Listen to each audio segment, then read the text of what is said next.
Cherryl Lamont Pearson's story begins on January 4th, 2002, more than 19 years ago. During that time in American history, George W. Bush was in the White House.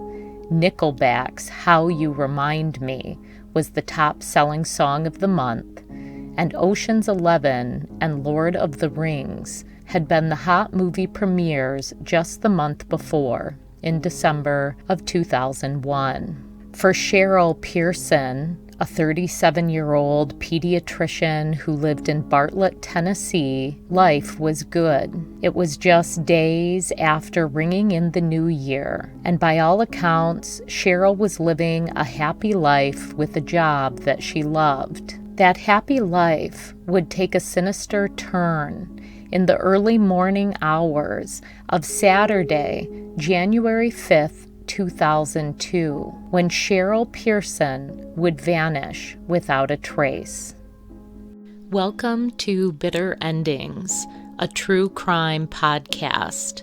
I'm your host, J.R. Erickson. In Bitter Endings, I'll bring you stories of those taken too soon, the silent many who no longer have a voice through which to seek justice.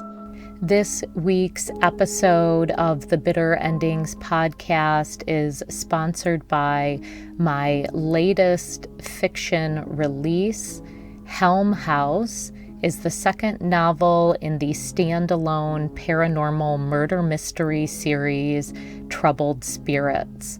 You can find Helm House and the other novels in the Troubled Spirits series on Amazon by searching Troubled Spirits. They are available in ebook, Kindle Unlimited, audiobook, and paperback. Thanks for listening to today's episode about the vanishing of Cherryl Lamont Pearson.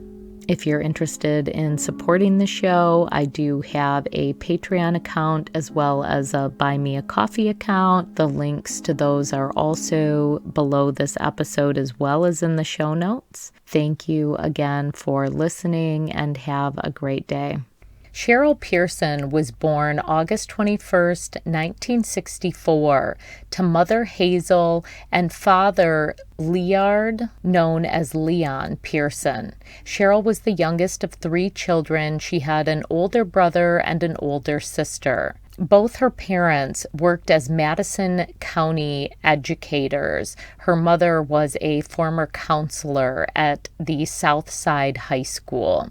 Even before becoming a doctor, Cherryl was an accomplished young woman whose name appeared frequently in the Jackson Sun when I was researching this case. She was part of the Women's Auxiliary Legion. She was often cited for her accomplishments as part of the basketball team at JCM, the Jackson Central Mary Early College.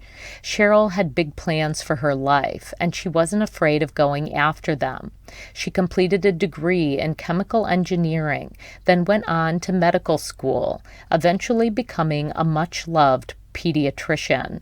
Despite her many accomplishments, Cherryl also knew struggle. She was a severe type 1 diabetic, and she relied on an insulin pump in order to manage the disease. Cherryl was unique in another way as well. She had been born with 6 fingers on each of her hands, and I looked this up. It's a condition known as polydactylism or hyperdactylism, and I don't know if this was a challenge in Cheryl's life. I did read that for some people, this is simply an extra appendage that is non-functional, and then there are some people born with a 6th finger and it has bones and joints and it functions as if it's a normal finger. I don't have a lot of information about Cheryl's early life. Unfortunately, her case really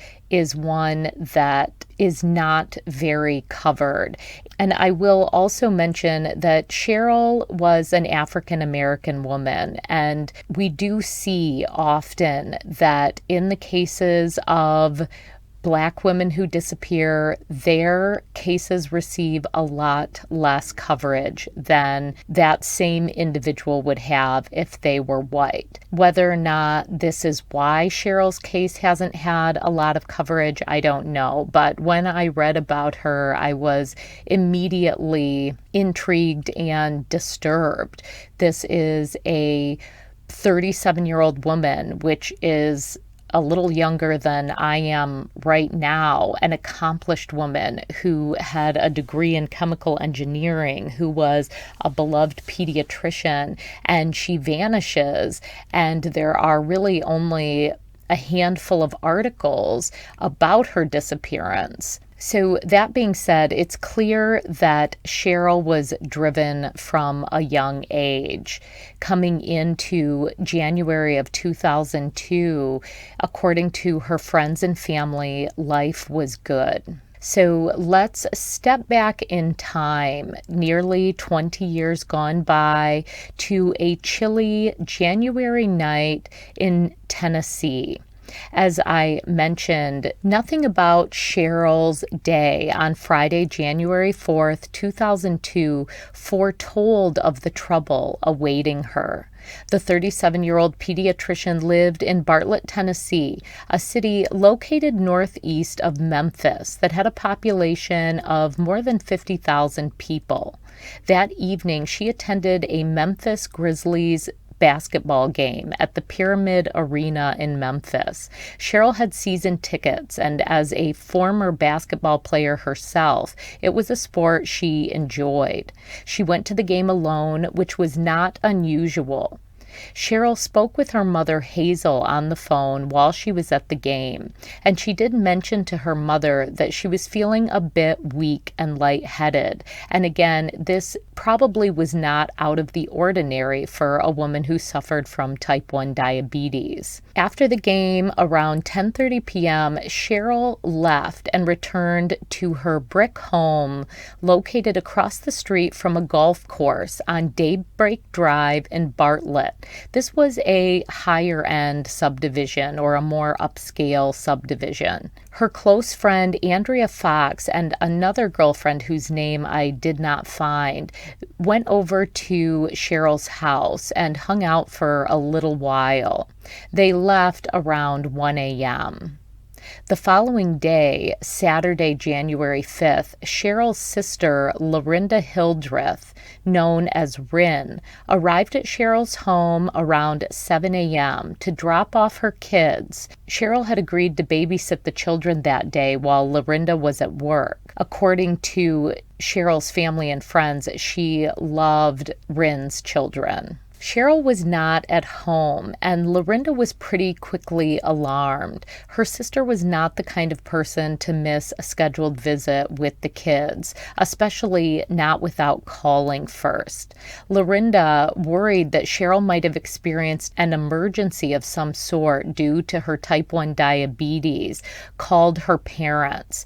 They too were very concerned. Cherryl was a predictable person, and if she wasn't going to be somewhere, she called and let you know. Her parents quickly contacted the police. They were worried that maybe Cherryl had been traveling and experienced something caused by her diabetes and had gotten into an accident. They called police, and then they drove to Cheryl's home in Bartlett. Police soon arrived at Cheryl's home, and in a later article, an investigator would mention that Cheryl's parents, likely her mother, I'm assuming, cleaned up her house when they arrived. And police would later say it's possible that evidence was erased by this cleaning.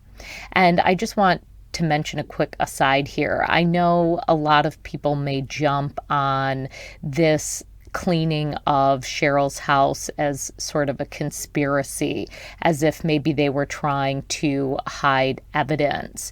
But having a very tidy mother myself, this does not strike me as unusual.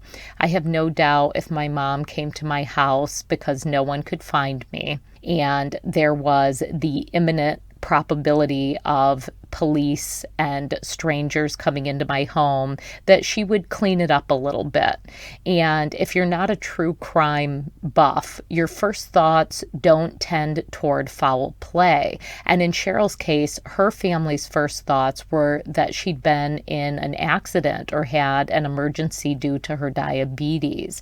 And so cleaning up her house or tidying up her house was just a completely normal thing to do. Cheryl's family, friends, and colleagues quickly mobilized, searching the area around Cheryl's home as well as passing out flyers.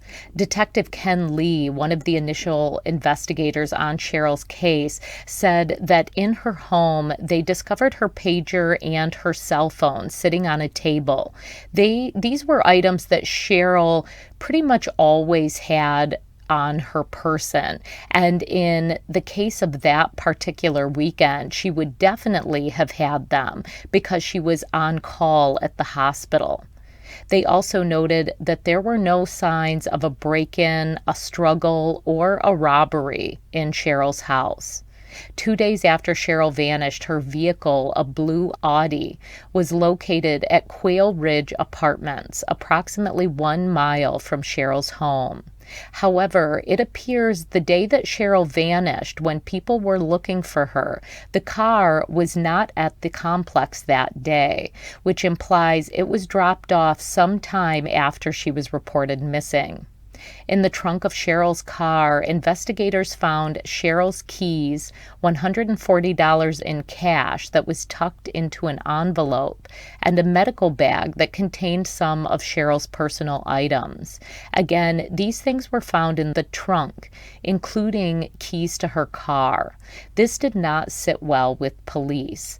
It implied that whoever caused Cheryle to disappear did not have robbery on the mind, which prophesied a potentially more sinister outcome. Equally disturbing was the state of the car, which had been cleaned and detailed.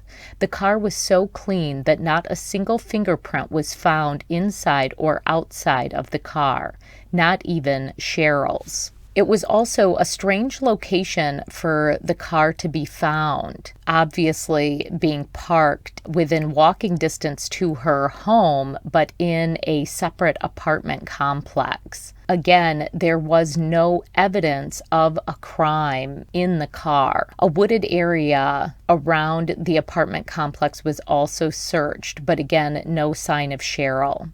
Cheryle's family anxiously awaited news of Cheryle in the days after she vanished. In a January 9, 2002 article in the Jackson Sun, just 4 days after Cheryle disappeared, her mother Hazel said, quote, "It is really something, waiting, watching, and hoping. Every time the phone rings, you jump out of your skin. You don't know what the person on the other end will tell you." It seems that relatively quickly, police suspected foul play in Cheryle's disappearance.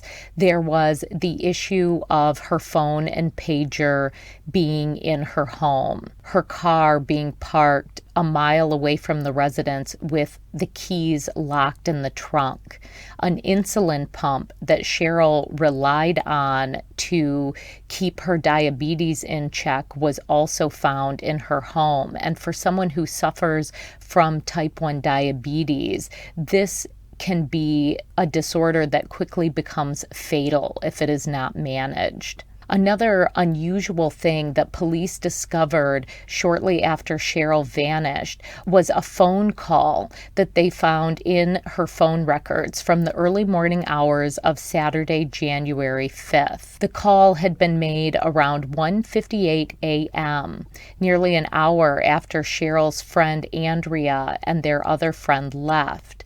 The call came from a payphone at a Citgo gas station that was located not far from Cheryle's home. Cherryl apparently answered the call, and I read conflicting times about how long it lasted. A 2016 article in Local 24 Memphis quoted Bartlett Police Captain Tina Shaber as saying the call lasted just under 2 minutes. A separate article stated that the call lasted less than 5 seconds, and I did read the 5-second time on several articles. I do think it's really important to know if that phone call was 5 seconds or 2 minutes, because 5 seconds might imply that someone called, Cherryl answered the phone, and the caller hung up, and maybe they were merely checking to make sure she was in her home. A call that lasted 2 minutes would imply that Cherryl spoke to the caller for a period of time and quite possibly knew them, and maybe they asked her to meet them outside, or they said they wanted to stop by, whereas 5 seconds really doesn't give the caller enough time to communicate much of anything. Cheryl's family, friends, and colleagues were distraught, and it would later seem that they were somewhat frustrated by the investigation, although that's something I would come upon in later articles in her case. In an article in the Jackson Sun printed 2 weeks after Cherryl vanished, her mother said, quote, "I'm hoping for some good news. I'm still hoping and praying that things will turn out for the best." Cheryl's close friend, Andrea Fox, one of the last known people to see Cherryl the night she vanished, told NBC News, quote, "Anytime I see a missing persons report, I relive that night, just wondering where she could be." Andrea explained that Cherryl seemed perfectly fine that final evening and had mentioned her sister was dropping off the kids in the morning. Andrea said, quote, "She loved those children and she spent a lot of time with them. She was excited to see them the next morning." Andrea also mentioned that Cherryl did not say anything about intending to go out again that night or that someone else would be visiting her at home. A reward fund was pretty quickly established for Cherryl, set up in part by the hospital that she worked at, and contributed to by her parents as well. Eventually, this reward fund grew to more than $40,000, which is the sum that it still sits at today in 2021. Anyone who knew Cherryl came under scrutiny by the police in the weeks after the doctor vanished. One person in particular who police questioned extensively was Cheryl's brother-in-law, Charles, known as Chuck Hildreth, her sister Lorinda's husband. Chuck had a criminal past which included bank robbery. According to a WMC Action News 5 article, Chuck was out on bond for the robbery at the time that Cherryl disappeared, and he would later be convicted of the robbery. Police questioned Chuck on multiple occasions. Bartlett Police Inspector Stephen Johnson was quoted as saying in reference to Chuck, quote, "He's been interviewed and we've taken statements from him. There are certain inconsistencies that are not explainable." One aspect that had police interested in Chuck was Cheryl's life insurance policy, which was reportedly worth $150,000, and her sister, Lorinda, Chuck's wife, was the beneficiary of that policy. Despite this possible motive, Chuck apparently has an alibi for the night Cherryl vanished, and investigators have found no evidence linking him to Cheryl's disappearance. In a local Memphis 24 article, Bartlett Police Department Captain Tina Shaber said when asked if the life insurance was enough to be a motive, quote, "It could have been.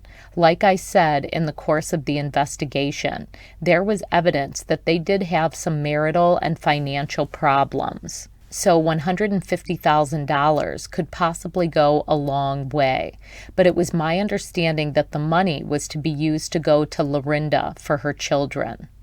Shaber said they did their best to verify Chuck's whereabouts the night Cherryl vanished, and some of the places he claimed to have visited they were able to confirm, but there were other places they could not confirm, as well as multiple articles that said he gave some inconsistencies in his story. Chuck denied that he had anything to do with Cheryl's disappearance, and Cheryl's own parents seconded his statements, saying they did not believe their son-in-law was in any way involved. Apparently, Cherryl also had a boyfriend when she disappeared, though this may not have been a very serious relationship. I did not find his name mentioned in any of the articles about her disappearance, but apparently police spoke with him. In the 2016 local Memphis article, Captain Shaber said that her boyfriend had an alibi. 4 years after Cherryl vanished, NBC News reporter Rob Stafford wrote a piece on the case.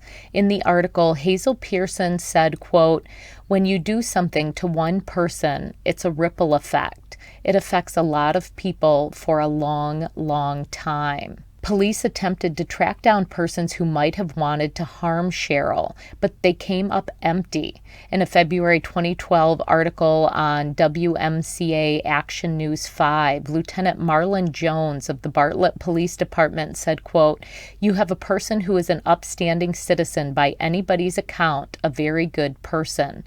No enemies, no reason for her to be missing, no reason for anybody to harm her, and she just disappeared. And there's really no leads in her disappearance. It's very frustrating." In the early years after Cheryl's disappearance, her parents and her family would continue to talk to the press, but later they would stop giving statements when they were contacted. Sadly, Cheryl's dad, Leon, would pass on from this life in 2009 without ever knowing what became of his talented daughter. Also in 2009, 7 years after Cherryl disappeared, she was declared legally dead. Despite few leads, the investigation continued at a crawl in the years after Cherryl vanished. In 2013, they finally got a new tip. A man who was currently serving time spoke to another inmate about Cheryl's disappearance. The inmate sent a letter to the Bartlett police as well as the district attorney's office. The inmate claimed that some women in Georgia had spoken about knowing what happened to Cherryl Pearson. Police tracked the inmate down, but unfortunately, his story didn't pan out. In the February 2016 local Memphis article, the reporter covering Cheryl's case questioned Tina Shaber, the police captain. She asked the captain if it was possible that Cherryl simply decided to start a new life. Shaber was quick to dispel this possibility. She said, quote, "Oh no, ma'am. From all accounts of her friends that we talked to, Cherryl was very happy. She enjoyed her job, she loved spending time with her sister's children, and she enjoyed going to the Grizzlies games." The reporter surmised that where the case stands today, Cheryl's disappearance might be a real-life case of how to get away with murder. Again, in the years since Cherryl vanished, there have been very few leads, and the police have not offered a lot of additional information, which is not out of the ordinary in an unsolved case. There is a previous investigator who worked Cheryl's case who has now started a Facebook page about Cherryl Pearson, and I'm going to read a message that she posted on the page, which is called Dr. Cherryl Pearson Missing Person Facebook page.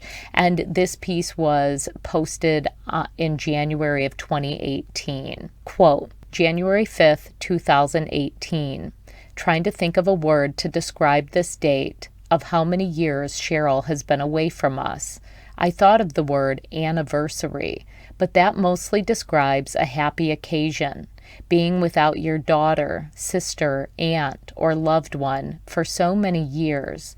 Anniversary is definitely not a word that I choose to use. Who am I, you may ask? I took over Cheryl's case when the case was cold and nothing was being done to try and find out what happened to her. For 13 years, no one had worked the case. I had been with the department for 24 years, 18 of those as an investigator. I don't blame the department. Life had moved on. There were no leads. My thinking was there were no leads because no one had worked the case. Well, that was about to change, and after getting approval and support from my superiors, I went to work. I felt that the only way to gather leads or spark interest was to shake the bushes, re-interview witnesses that had last seen her, interview family, former patients, and possible suspects. One thing I learned from the beginning is the family were totally turned off by how the investigation had begun.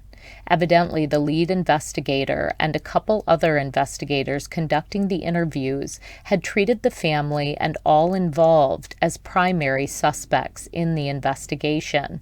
Instead of interviewing, the investigators chose to interrogate everyone, being very accusatory during the interview process, therefore alienating everyone. As you can imagine, no one wanted to talk to the police. When the family realized my sincere desire to find out the truth and treat them with the respect they deserved, I received their total cooperation, something we definitely needed. When I took the case over, one of the first things I did was start a Facebook page, the one you see here. And unfortunately, since money talks, I pushed the reward that had been offered. $41K is definitely not something to sneeze at. After starting the Facebook page and after the case had sat dormant for over 13 years, we started getting tips. Credible tips that led me and fellow investigators several states away, interviewing folks who have information that could give the family closure. I re-interviewed witnesses, family, and went through all the paperwork from the beginning. While interviewing the family, I realized real quick that they had zero respect for me or the PD I worked for. I had to reestablish a relationship and rapport with everyone involved.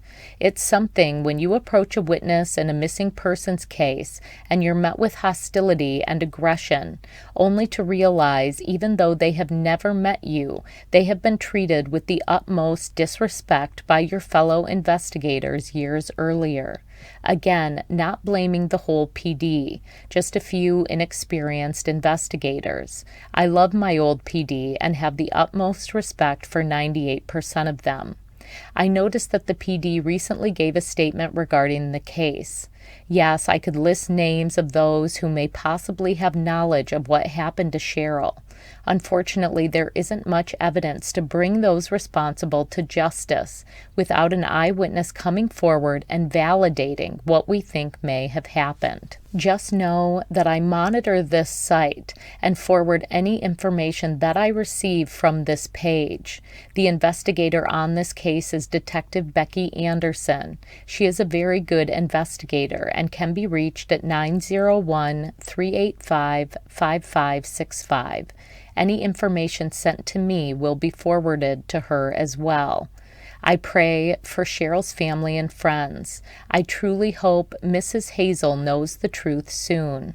God bless each and every one of you. Retired investigator with the Bartlett Police Department, currently a senior agent with the state of Alabama. Please share.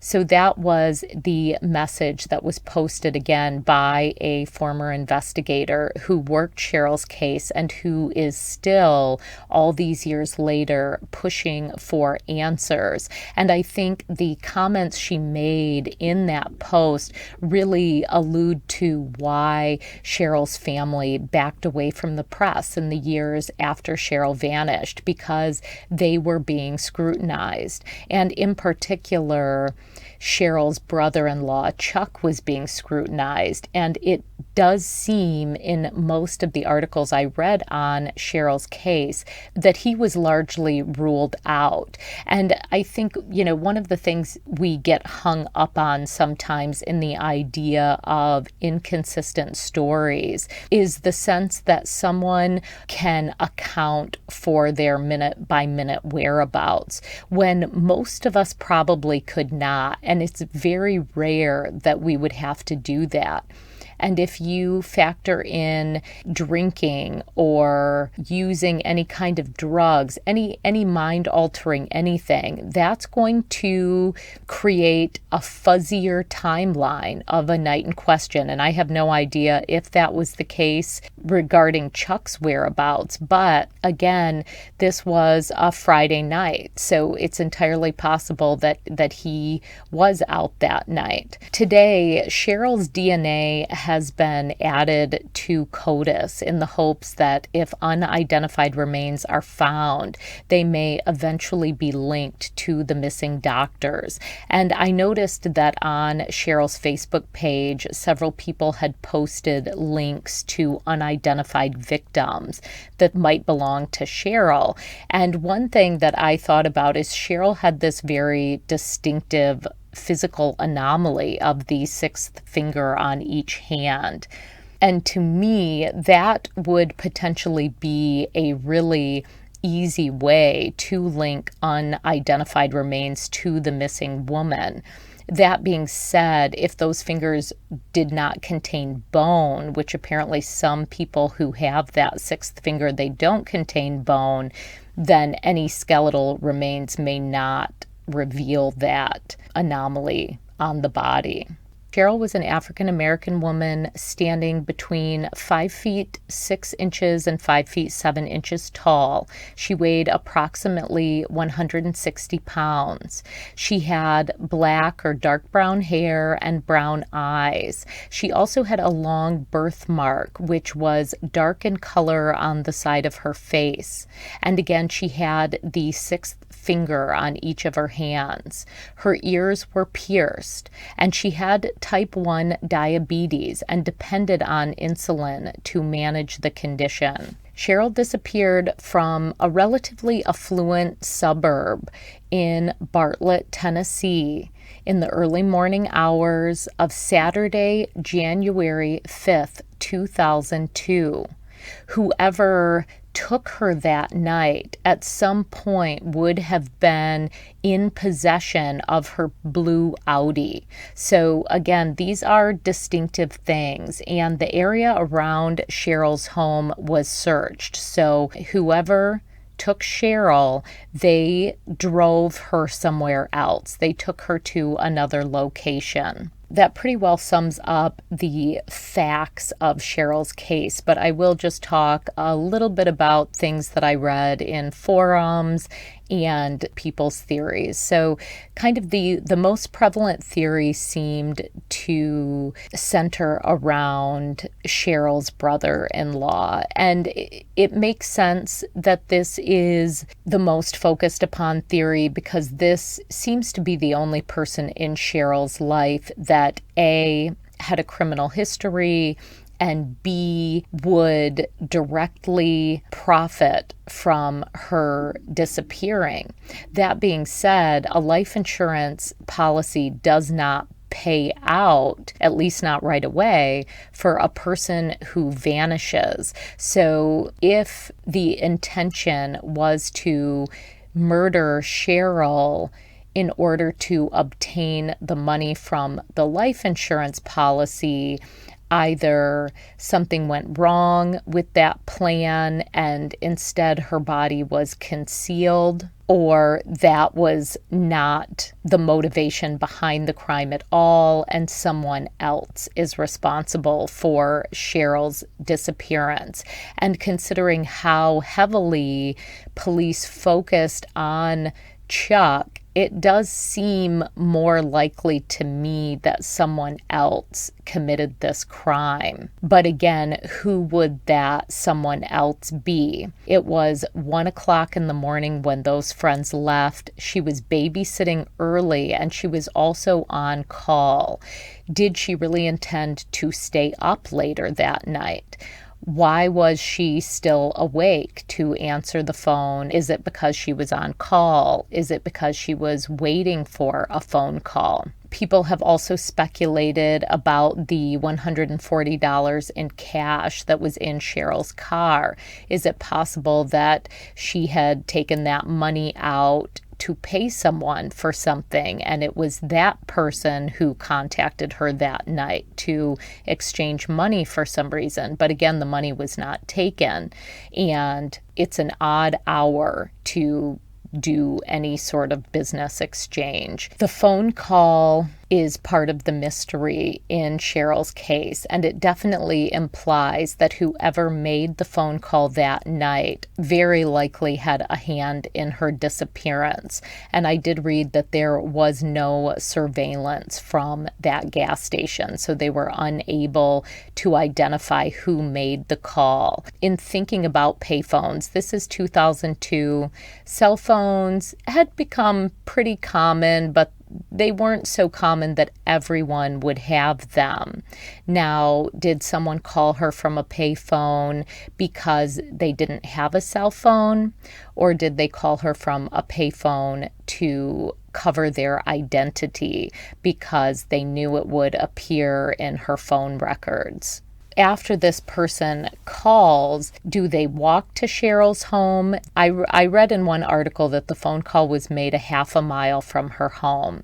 So this is within walking distance. Did this person make the phone call and then walk to Cheryl's home, abduct her, and then drive away in her Audi? Or was the person who made the call with someone else that night, who then took the caller to Cheryl's home and dropped him or her off? The abduction aspect to the case is also challenging because there were no signs of a struggle at Cheryl's house.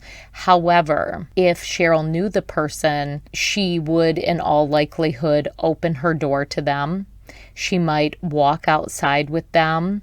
Would she get into a car and go somewhere willingly, unbeknownst that something bad was going to happen? The reason this seems unlikely to me is because she was on call. She had her cell phone and pager left behind in that house. So even if she was going to go for a short drive with this person, in all likelihood, she would have taken those items. Now, it's possible that she opened her door and the caller was standing there with a gun. That is a relatively easy way to force someone without a struggle out of their house into their own vehicle and make them drive away from their home. But again, was there another person in a vehicle, or did the person who abducted her that night live close enough that he could walk to the payphone, walk to her house, drive her car back to an apartment complex a mile away after he had likely murdered Cheryle and disposed of her body, and then walked home from there? If that person did not live close to Cheryle, I do wonder why they would bother returning her car to a place that was so close to her home. If she had been murdered, why not leave her car out in the middle of nowhere somewhere? To me, leaving her car in the vicinity of her home could potentially point to someone who walked to her home that night and needed to be able to walk home after he dropped the car off. There was also the fact that investigators did not believe the car had been left at that complex the day Cherryl went missing, or the day her family realized she went missing, because her family, her friends, her colleagues, and the police were searching that area, and it would be 2 days before they found the car, which was a pretty distinctive car. So when did the car get dropped off would be the next question. And if the perpetrator held the car for a period of 24 hours or 48 hours, there's a much higher likelihood that someone saw them in possession of this vehicle, and they would have had to have taken it somewhere where it was concealed in some way, either in a garage or in an isolated area. It's hard to imagine that Cherryl wasn't taken to something of an isolated area that night, because her remains have never been found. Now, it's also possible that someone could have lived nearby, driven her car into their garage, shut the garage door, did whatever they did to Cherryl, and then put her in trash cans that were picked up by a garbage company. And not that there is any evidence at all to state this. It's just that I think a lot of times we have a tendency to think, some rural place out in the country or out in the woods is where people dispose of bodies. But there are a lot of people who have disposed of bodies by simply putting them in the trash, and then the trash person comes and picks up the dumpsters, and no one is ever aware that a dead body went to a landfill. It really seems likely that someone Cherryl knew took her that night. They called her from a payphone near her house. So this person had her phone number, and it wasn't a random dialing from 100 miles away. This person was calling her phone number from a payphone near her house, which means they knew her phone number and they knew where she lived. She most likely opened her door, which again means she knew them. So I think that's where the most likely suspect is going to be. It's going to be in Cheryl's life somewhere, either someone she had met recently or someone that she was much closer to.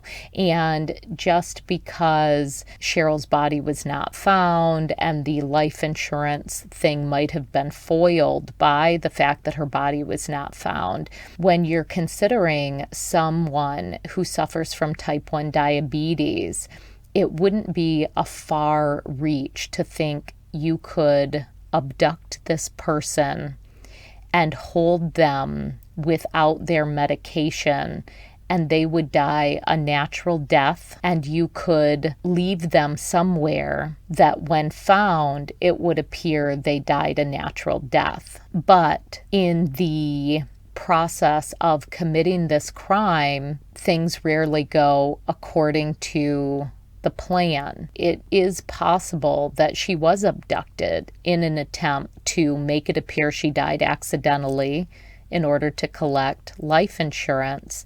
And when things didn't go the way the person thought it would go, they had to dispose of her because now it was clear that a crime had been committed and they would be implicated in the crime. Cheryl's case is really a sad case, and the lack of coverage is a sad aspect to the case as well. And hers is definitely a case that feels solvable, because this is a woman who lived on a quiet suburban street. She was a doctor. She was not someone who was mixing with a lot of people who would have had a reason to hurt her. And that really narrows the suspect pool a lot. I did also see a few people online speculating that maybe it was something to do with her work as a doctor, maybe a patient that had passed. I had even read something about a malpractice suit. Again, I didn't see any of this stuff in legitimate news articles, so I'm not going to comment on it beyond that. Where it stands today in 2021, it's been almost 20 years since Cherryl, a 37-year-old pediatrician, loved by her family and friends, disappeared from her home in the middle of the night. There is a $41,000 reward in Cheryl's case. If you have any information on the unsolved disappearance of Cherryl Lamont Pearson, please call 901-382-6669, or you can contact the Bartlett Police Department at 901-385-5558. Today's episode of the Bitter Endings podcast is sponsored by Helm House, the most recent release in my fictional paranormal murder mystery series, Troubled Spirits. You can find the novels in the Troubled Spirits series as well as in my former series, the Northern Michigan Asylum series, on Amazon.com, in ebook, on Kindle Unlimited, on Audible, and in paperback. If you have any comments or case suggestions, please send me an email at bitterendingspodcast@gmail.com. You can also find out all of the resources for this episode and read the show notes and more.